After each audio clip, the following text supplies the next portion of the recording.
আমি দৈনিক চাঁদপুর দিগন্তের স্টাফ রিপোর্টার এবং এক সময় কোচো উপজেলা দৈনিক সংগ্রামের উপজেলা প্রতিনিধি হিসাবে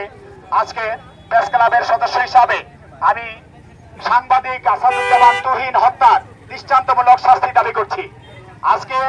বাংলাদেশে আমরা দেখেছি গত 17টি বছর যেভাবে সাগর রুনি হত্যার বিচারকে প্রলম্বিত করা হয়েছে, দীর্ঘায়িত করা হয়েছে, তার সঠিক বিচার করা হয়নি।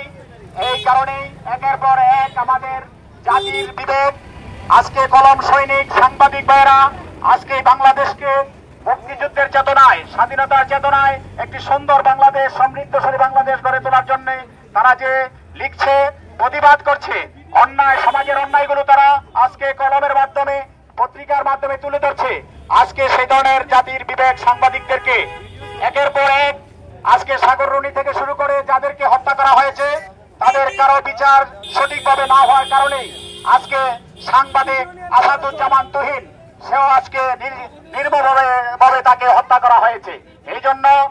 কোচো উপজেলা রিপোর্টার্স ইউনিটির পক্ষ থেকে আজকের এই মানববন্ধনের পক্ষ থেকে আমি তাদের দৃষ্টান্তমূলক শাস্তি দাবি করছি এবং সাংবাদিকদের নিরাপত্তা দেওয়ার জন্য বর্তমান অন্তর্বর্তীকালীন সরকার ডক্টর মোহাম্মদ ইউনূস সহ তার উপদেষ্টা মন্ডলীকে আমরা আহ্বান জানাবো যে আজকে জাতির বিবেক এই কলম সৈনিক সাংবাদিকদেরকে সারা বাংলাদেশে যেন তাদের নিরাপত্তা নিশ্চিত করা হয় এবং তারা যেন সুন্দরভাবে আজকে একটি সুন্দর সমাজ, সুন্দর রাষ্ট্র গঠনের জন্য তারা যেন তাদের স্বাধীনভাবে তারা লিখতে পারে, তাদের কলমের মাধ্যমে আমাদের সারা সমগ্র বাংলাদেশের অন্যায়গুলো তারা তুলে ধরতে পারে। এবং এই কচুয়ার সাংবাদিকরাও যেভাবে কচুয়ার আনাচে কানাচে আজকে মাদক ব্যবসায়ী এবং বিভিন্ন রকমের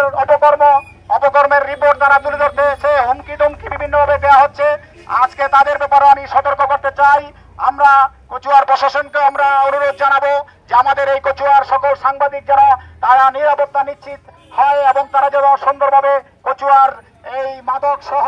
যত রকমের ইয়াবা কারবারি আছে, অপকর্ম আছে, সকল কিছু তারা সুন্দরভাবে তুলে ধরতে পারে, আমাদের এই কচুয়ার পরিবেশকে যেন একটি সুন্দর পরিবেশ তারা রক্ষা করতে পারে, তাদেরকে আন্তরিকভাবে প্রশাসনকে সহায়তা করার জন্য আমি আহ্বান জানাই এবং